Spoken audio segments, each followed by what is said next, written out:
యేసుక్రీస్తు నామంలో అందరికీ శుభములండి. సత్యవాక్యము కార్యక్రమాన్ని చూస్తున్న మీ అందరినీ మరి ఒక రీతిగా కలుసుకోవటానికి దేవుడు నాకు మంచి సమయమును అనుగ్రహించి ఉన్నాడు. ఈ యొక్క ప్రాముఖ్యమైనటువంటి సమయంలో నేను చెప్పాలనుకున్నటువంటి లేఖన భాగం ఏమనగా, మనుషుడు ఎందుకు సిగ్గుపడాలి అనేటువంటి విషయం మీద మీకు తెలియజేస్తున్నాను. మనుషుడు ఎందుకు సిగ్గుపడాలి అనేటువంటి విషయమును గురించి బైబిల్ గ్రంథము ఏమి చెప్పబడినది అనేటువంటి లేఖన భాగములను మీకు తెలియజేయాలనుకుంటున్నాను. పేతురు రాసినటువంటి మొదటి పత్రిక 2వ అధ్యాయము 6వ వచనంలో, ఏలయనగా ఇదిగో ముఖ్యమును ఏర్పరచబడినదియు అమూల్యమునగు మూలరాతిని సియోనులో స్థాపించుచున్నాను, ఆయన యందు విశ్వాసముంచువాడు ఏమాత్రమును సిగ్గుపడడు అను మాట లేఖనమందు వ్రాయబడి ఉన్నది. ఇదిగో ముఖ్యమును ఏర్పరచబడినది అమూల్యమునగు మూలరాతిని సియోనులో స్థాపించి ఉన్నాడు అంటున్నాడు. ఆయన యందు విశ్వాసముంచువాడు, ఎవరి యందు? ప్రభువునందు విశ్వాసముంచువాడు ఏమాత్రమును సిగ్గుపడడు. ఎందుకు సిగ్గుపడడంటే, ప్రభువునందు విశ్వాసము ఉంచుట ద్వారా మనిషికి కలిగేటువంటిది ఏమనగా, మొట్టమొదట రక్షణ కలుగుతుంది. నీ పాపములు ఒప్పింపబడుతున్నాయి, నువ్వు పరిశుద్ధుడిగా జీవిస్తావు, నీతిమంతుడు అవుతావు, దేవుని కుమారుడు అవుతావు, దేవుని రాజ్యములో నువ్వు పాలిభాగస్తుడవుతావు, ఆత్మ సంబంధమైనటువంటి ఆశీర్వాదాలు పొందుతావు, క్రీస్తు ప్రభువారి యొక్క సహవాసము కలిగి మంచి నడక నీవు క్రీస్తు వలె నడవగలవు. అందుకని ఆయన యందు విశ్వాసం ఉంచువాడు ఏమాత్రమును సిగ్గుపడడు. ఒక వ్యక్తి వ్యభిచారము చేస్తున్నందుకు సిగ్గుపడాలి, దొంగతనం చేస్తున్నందుకు, అబద్ధాలు ఆడుచున్నందుకు, యథార్థమైనటువంటి స్వభావము లేకుండా ఉండనందుకు, లేకుంటే ఇతరులకు మోసము చేస్తున్నందుకు, లేకుంటే హాని చేస్తున్నందుకు, హత్య చేస్తున్నందుకు మనుషుడు సిగ్గుపడాలి. నీతిగా జీవించడానికి, పరిశుద్ధముగా జీవించడానికి మనుషుడు సిగ్గుపడవలసిన అవసరం లేదు. అందుకు బైబిల్ కూడా ఏం చెబుతుందంటే, నీతిమంతుడు సింహం వలె ధైర్యముగా ఉండును. అతనిలో నీతిగిన లేకుంటే అతనిలో కలిగేది ఒక భయము కలుగుతుంది. అతను ఎప్పుడైతే పాపము చేస్తాడో ఆ పాపము చేసినటువంటి వ్యక్తిలో కలిగేటువంటిది ఏమనగా భయము. ఆ భయముతో మనిషికి కలిగేటువంటిది ఏమనగా సిగ్గు కలుగుతుంది. అయితే నీవు ఎప్పుడైతే ఆయన యందు విశ్వాసం ఉంచువాడు ఎన్నటికీ సిగ్గుపడడు. ఎందుకనగా ఆయన ద్వారా మనుషులకు రక్షణ కలుగుతుంది, ఆయన ద్వారా మనుషులకు నీతి కలుగుతుంది, ఆయన ద్వారా మనకు పరలోకం ఉంది, ఆయన ద్వారా మనకు నిత్య జీవం ఉంది, ఆయన ద్వారా మనము తండ్రికి కుమారులముగా అనుగ్రహింపబడుచున్నాము. కాబట్టి ఆయన యందు విశ్వాసం ఉంచుటకు నీవు సిగ్గుపడకూడదు. విశ్వాసం ఉంచువాడు సిగ్గుపడడు.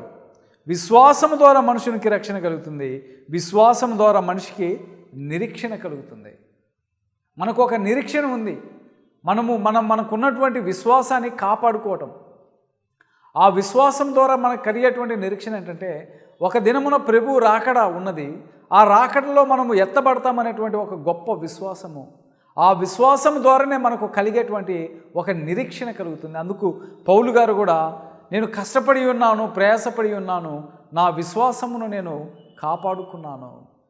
విశ్వాసము ఉంచనటువంటి వ్యక్తి సిగ్గుపడతాడు. ఈ మాటను యెషయా గ్రంథము 28వ అధ్యాయము 16వ వచనంలో, ప్రభువగు యెహోవా ఇలాగూ సెలవిచ్చుచున్నాడు, సియోనులో పునాదిగా రాతిని వేసినవాడు నేనే, అది పరిశోధింపబడిన రాయి, అమూల్యమైన తలరాయి, బహు స్థిరమైనటువంటి పునాది అయిన మూలరాయి అయి ఉన్నది. ఈ ప్రపంచం అందరికీ కూడా మూలరాయి ఎవరంటే ప్రభు అయి ఉన్నాడు. ఆయన మూలరాయి అయి ఉన్నాడు. మనుషులకు రక్షణ కలుగచేయటానికి నిర్జీవమైనటువంటి మనలను సజీవమైనటువంటి రాళ్ళగా మార్చి ఉన్నాడు. ఆ మూలరాయి, ఆ పునాది అయి ఉన్నాడు ఆయన. అందుకే ప్రభు అన్నాడు, బండ మీద సంఘము కడతాను, దాని ఎదుట పాతాళలోకపు ద్వారములు నిలవలేవు. ఆ సంఘంలో నువ్వు సభ్యుడిగా ఉన్నప్పుడు నీవు సజీవమైనటువంటి రాయిగా ఉంటావు. అందుకు రోమీలకు రాసినటువంటి పత్రిక 1వ అధ్యాయం 16వ వచనంలో పౌలు గారు అంటున్నాడండి, సువార్తను గూర్చి నేను సిగ్గుపడువాడను కాను, ఏలైనగా నమ్ము ప్రతివానికి మొదట యూదునికి గ్రీకు దేశస్థునికి కూడా రక్షణ కలుగజేటుకు అది దేవుని శక్తి అయి ఉన్నది. చాలామంది సువార్త వినటానికి సిగ్గుపడతారు. యేసుప్రభు వారి గురించి బోధించేటప్పుడు, అయ్యా ప్రభువు నీ పాపముల కోసము మరణించాడు, సమాధి చేయబడ్డాడు, తిరిగి లేపబడ్డాడు, ఆయన నీ పాపముల కొరకు మళ్ళీ 39 కొరడా దెబ్బలు కొట్టించుకున్నాడు, నీ పాపముల కొరకు అవమానపరచబడ్డాడు, ఆయన వీపును నాగలి దుక్కివలే దున్నారు, ఆయన సువార్తను వినమంటే సువార్త వినటానికి సిగ్గుపడతారు, కొంతమంది చెప్పటానికి సిగ్గుపడతారు. అయితే బైబిల్ చెబుతుండు, పౌలు అంటున్నాడు, నేను సువార్తను ప్రకటించుటకు సిగ్గుపడువాను కాదు. కొంతమంది భూమి మీద చాలా ధనవంతులు ఉంటారు, గొప్ప గొప్ప దైవజనులు అని చెప్పుకునేవాళ్ళు. వాళ్ళు బెంజ్ కారులో, ఆడి కారులో, BMW కారులో దిగేసి బైబిల్ పట్టుకొని రోడ్డు మీద వెళ్ళే వాళ్ళకి, అయ్యల్లారా దేవుడు లోకమును ఎంతో ప్రేమించి తన కుమారుని పంపించాడు, ఆయన కుమారుని ద్వారా రక్షణ కలుగుతుంది, ఆయన యందు విశ్వాసం ఉంచుడి అని వాళ్ళు సువార్త ప్రకటించలేరు, ప్రకటించడానికి సిగ్గుపడతారు. పౌలు గారు అంటున్నాడు, నేను ఆ సువార్త ప్రకటించడానికి సిగ్గుపడువాన్ని కాదు. అదే పౌలు తిమోతితో అంటున్నాడు, సమయమందు అసమయమందు ప్రకటించుము. ఒక వ్యక్తి సువార్త ప్రకటించేటువంటి వ్యక్తి ఏ సమయంలోనైనా, ఏ స్థితిలోనైనా, ఏ పరిస్థితిలోనైనా, ఎంతటి ధనవంతుడి దగ్గరైనా, ఎంతటి దరిద్రుడి దగ్గరైనా, ఎంత గొప్ప వ్యక్తి దగ్గరైనా కూడా సువార్తను ప్రకటించుటకు సిగ్గుపడువాడుగా ఉండకూడదు. నేను ఒకసారి ఒక ధనవంతుడికి నేను దేవుని వాక్యం బోధించాను. ఆ ధనవంతుడు ఎలా అంటే, ఒక పారిశ్రామికవేత్తకి నేను సువార్త అనేది ప్రకటించడానికి దేవుడు నాకు అవకాశం ఇచ్చి ఉన్నాడు. ఆయన సువార్త విన్నాడు, కానీ దానికి లోబడలేదు. అందుకే ధనవంతులు చాలామంది వింటారు, కానీ దానికి లోబడలేరు. అందుకే ప్రభు అన్నాడు, ధనవంతుడా నీ మీదికి వచ్చేటువంటి ఉగ్రతను తప్పించుకునము. సూది బెజ్జంలోంచి ఒంటె దూరుట సులభము, కానీ ధనవంతుడు పరలోకపు రాజ్యం చేరుట బహు కష్టము. ఎందుకంటే వారి ధనము ఎక్కడైతే ఉంటుందో వారి మనసు అక్కడే ఉంటుంది.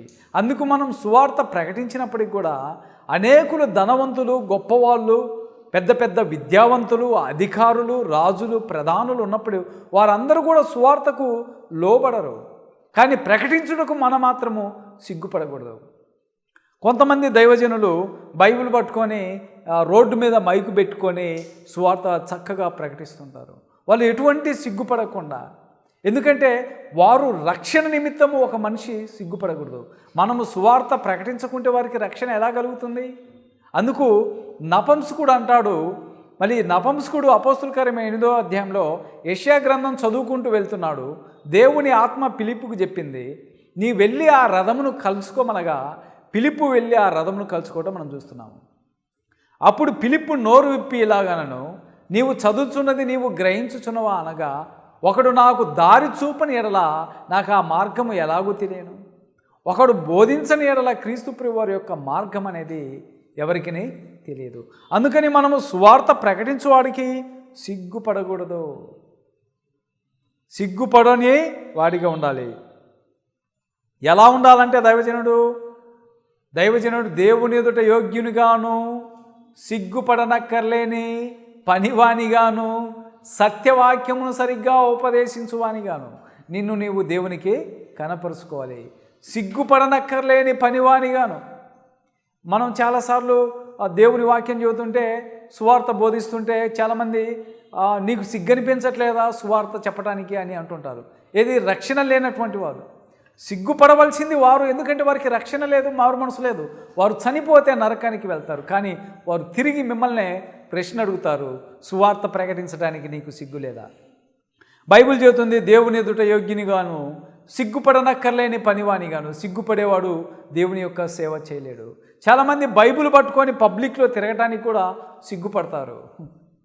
అందుకని దైవజనుడు సిగ్గుపడని వ్యక్తిగా ఉండాలి. అదే పౌలు అంటున్నాడు, నేను సువార్త ప్రకటించుటకు ఏమాత్రము సిగ్గుపడువాని కాదు. అదే పౌలు తిమోతికి కూడా ఇలాగనే చెప్పుచున్నాడు. తిమోతి రాసినటువంటి 2వ పత్రిక 2వ అధ్యాయం 8వ వచనంలో, కాబట్టి నీవు మన ప్రభు విషయమైన సాక్ష్యంను గూర్చి అయినను, ఆయన ఖైదీ అయినను, నన్ను గూర్చి అయినను సిగ్గుపడక దేవుని శక్తిని బట్టి సువార్త నిమిత్తమై శ్రమానుభవంలో పాలివాడువై ఉండము. పౌలు అంటున్నాడు, పౌలు తిమోతికి ఏమంటున్నా అంటే, నేను ఆ సువార్త నిమిత్తము సంఖ్యలతో బంధింపబడి పలుమార్లు నేను బంధకాల్లో బంధింపబడి ఉన్నాను. నా నిమిత్తము నన్ను గూర్చి నువ్వు సిగ్గుపడద్దు. ఎందుకనగా నేను పలుమార్లు బంధకాల్లో వేసినప్పటికీ కూడా ఆ బంధకాల్లో దేని నిమిత్తం వేశారనగా సువార్త నిమిత్తం వేశారు. సువార్త ప్రకటించడానికి పౌలు గారు వెళ్ళినప్పుడల్లా ఆయన బంధకాల్లో బంధించేవాళ్ళు. అయితే నన్ను గూర్చి ఆయన ఖైదీనైనా అంటున్నాడు. క్రీస్తు కోసము ఒక వ్యక్తి అపోస్తులైన పౌలు గారు ఖైదీగా మారాడు. ఆ ఖైదీనైన నన్ను గూర్చి నీవు సిగ్గుపడకు. దేవుని శక్తిని బట్టి స్వార్థ విషయమై శ్రమానుభవంలో నువ్వు పాలివాడవై ఉండాలని బైబిల్ గ్రంథం చెబుతుంది. అయితే మనుషుడు ఎందుకు సిగ్గుపడాలి? మనుషుడు ఎందుకు సిగ్గుపడాలి లోకంలో అనేది యేసు ప్రభువారు చెప్పడం మనం చూస్తున్నాం. చూడండి, మార్కు సువార్త 8వ అధ్యాయము 38వ వచనంలో, వ్యభిచారమును పాపమును చేయు ఈ తరము వారిలో నన్ను గూర్చియు నా మాటలను గూర్చియు సిగ్గుపడువాడెవడో వానిని గూర్చి మనుష్య కుమారుడు తన తండ్రి మహిమ గలవాడై పరిశుద్ధ దూతలతో కూడా వచ్చినప్పుడు సిగ్గుపడునని చెప్పాను. ఎప్పుడు సిగ్గుపడతాడు మనుషుడు? ఎందుకు సిగ్గుపడాలి? వ్యభిచారమును పాపమును చేయు ఈ తరము వారిలలో. వీరు వ్యభిచారం చేస్తుంటారు చాలామంది. వాళ్ళు వ్యభిచారం అనబడిన పాపము చేస్తూ చాలా గొప్పగా చెప్పుకుంటారు. తెలుసా అండి, ప్రపంచంలో ఒకడు హత్య చేస్తాడు. ఒక మనిషిని హత్య చేసి ప్రాణము పోయినప్పుడు వాడు హత్య చేసినందుకు సిగ్గుపడాలి. ఆ హత్య చేసినందుకు గొప్పగా చెప్పుకుంటాడు.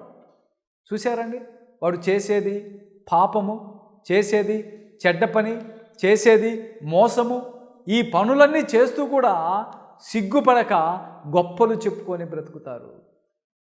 చాలామంది ప్రపంచంలో రౌడీ చీటర్సు మనిషిని హత్య చేసుకుంటూ వెళ్తూ నువ్వు ఎన్ని హత్యలు చేసావంటే ఒకడు గర్వముగా నేను 10 మందిని చంపానని చెప్పుకుంటాడు. కానీ వాడు సిగ్గుపడడు. దేవుడిచ్చినటువంటి ప్రాణమును అన్యాయముగా ఆ వ్యక్తి ప్రాణాన్ని చంపివేసినందుకు అతను సిగ్గుపడి పశ్చాత్తాప చెందాల్సినటువంటి వ్యక్తి. ఒక వ్యక్తిని హత్య చేసినందుకు అతను గొప్పలు చెప్పుకొని బ్రతుకుతాడు. ఒకడు వ్యభిచారము చేసినందుకు, అయ్యో వ్యభిచారం అనబడిన పాపము చేసినందుకు వాడు సిగ్గుపడాలే. కానీ వాడు వ్యభిచారము చేసి ఏం చెప్పుకుంటారట? వాళ్ళు గొప్పలు చెప్పుకుంటారు. అందుకు దేవుడు అంటున్నాడు, ప్రభు అంటున్నాడు, నా మాటలను గూర్చి సిగ్గుపడువాడెవడో వానిని గూర్చి మనుష్య కుమారుడు తన తండ్రి మహిమ గలవాడే పరిశుద్ధ దూతలతో వచ్చినప్పుడు నేను వారిని చూసి సిగ్గుపడతాను.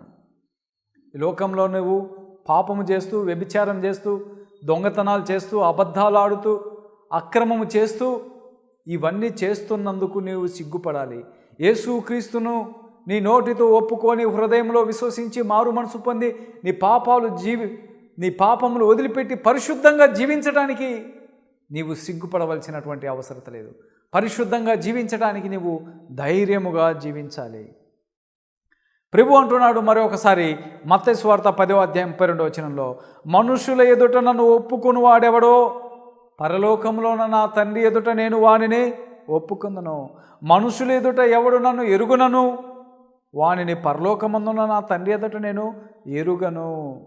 చూశారండి, మనుషుల ఎదుట ఎవరైతే నన్ను ఒప్పుకుంటారో వారిని పరలోకంలో ఉన్నటువంటి దేవదూతల ఎదుట, దేవుని ఎదుట, తండ్రి ఎదుట ఒప్పుకుంటాను. ఎవరైతే నన్ను ఒప్పుకోరో నేను వారిని ఒప్పుకోను. అందుకే ఆయన వచ్చినప్పుడు వీరిని చూసి ఏం చేస్తాడట? సిగ్గుపడతాడు. ఎందుకు సిగ్గుపడతాడు? వీరు చేసేటువంటి అక్రమాలు, అబద్ధాలు, మోసాలు, వ్యభిచారము, దొంగతనము, హత్యలు, క్రూరత్వము వారి స్వభావము మృగ స్వభావము లాంటిది, మారు మనసు లేనిది, రక్షణ లేనటువంటిది, ఓ పాపిష్టీకరమైనటువంటి జీవితము జీవించే వారిని చూసి ప్రభువు ఆయన మాటలను గూర్చి విని కూడా విశ్వసించక, మారు మనసు పొందక, ఒప్పుకోక ఉన్నందుకు నిన్ను చూసి సిగ్గుపడతాడు. అందుకు బైబిల్ చెబుతుంది.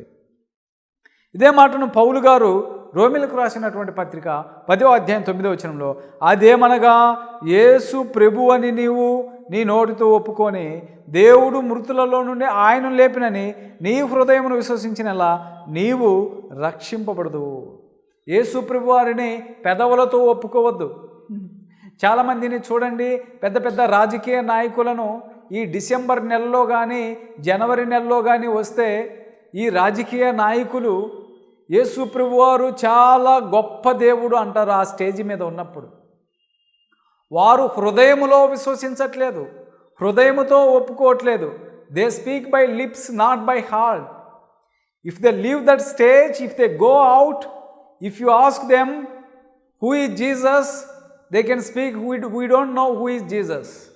They will never repent and they will confess their sins and they will never be baptized. వాళ్ళు మారు మనసు పొందరు. they have time to confess their sins. They have time to believe Jesus Christ. They have time to repent, but they don't repent, they don't confess, they don't believe Jesus Christ, because Bible says you have to confess that Jesus is Son of God, otherwise you will perish in your sin. When you confess that Jesus is Son of God, you will get eternal life, otherwise you will die. Bible గ్రంథము స్పష్టంగా చెబుతుంది, నోటితో ఒప్పుకోవాలి, హృదయంలో విశ్వసించాలి. అందుకే అంటున్నా, ఏమనగా ఆయన యందు విశ్వాసం ఉంచువాడు ఎవడునో సిగ్గుపడడని లేఖనము చెప్పుచున్నది. నువ్వు యేసు ప్రభువారిని యందు విశ్వాసం ఉంచితే నువ్వు సిగ్గుపడాల్సిన అవసరత లేదట. ఇదే మాటను తిమోతికి రాసినటువంటి 2వ పత్రిక 2వ అధ్యాయం 11వ వచనంలో ఈ మాట నమ్మదగినది. ఏంటిది ఆ మాట? ఏదనగా మనం ఆయనతో కూడా చనిపోయిన వారమైతే ఆయనతో కూడా బ్రతుకుతాము, సహించిన వారమైతే ఆయనతో కూడా ఏలుదుము, ఆయనను ఎరుగుమంటే మనల్ని ఆయన ఎరుగును. యేసు ప్రభువారు ఎవరో నాకు తెలియదని నువ్వు అన్నావు అనుకో, ఆయన కూడా ఒకరోజు రాకల్లో వచ్చినప్పుడు నువ్వు కూడా ఎవరో నాకు తెలియదు అంటాడు. నీవు ఆయన్ను విశ్వసించి మారు మనసు పొంది ఒప్పుకుంటే ఆయన ఎరుగునంటాడు. లేదు అనుకో, నీవు కూడా ఎవరో నాకు తెలియదు అంటాడు. అందుకే ఈ యొక్క మత్తయి సువార్త 7వ అధ్యాయంలో కూడా అంటాడు, ప్రభువా ఆ దినమందు నీ నామమున దయ్యములు వెళ్ళగొట్టలేదా, అద్భుతములు చేయలేదా, మాత్కార్యములు చేయలేదంటే ప్రభు అన్నాడు, అక్రమం చేయవారులరా మీరు నా యొద్ద నుండి తొలగిపోండి. మీరు ఎప్పుడూ సువార్త ప్రకటించినటువంటి వ్యక్తులు కాదు, మీరు రక్షణ నిమిత్తము పంపబడినటువంటి వాళ్ళు కాదు. అందుకే మీరెవరో నాకు తెలియదు అంటున్నాడు. అందుకని బైబిల్ స్పష్టంగా మాట్లాడుతుంది, ఆయన్ని ఎవరైతే ఎరుగుతారో ఆయన మనల్ని ఎరగమంటుంది. అయితే మనుషుడు ఎందుకు సిగ్గుపడాలంటే, ఒక వ్యక్తి పాపం చేస్తున్నందుకు, వ్యభిచారము, దొంగతనము, హత్యలు, మోసాలు ఇవన్నీ చేస్తున్నందుకు సిగ్గుపడాలి. యేసునందు విశ్వాసం ఉంచడానికి సిగ్గుపడకూడదు. ఆ విశ్వాసం ఉంచడం ద్వారా మనిషికి రక్షణ, నిత్యజీవము, పరలోకం కలుగుతుంది. దేవుని కుమారుడిగా ముద్రింపబడతావు.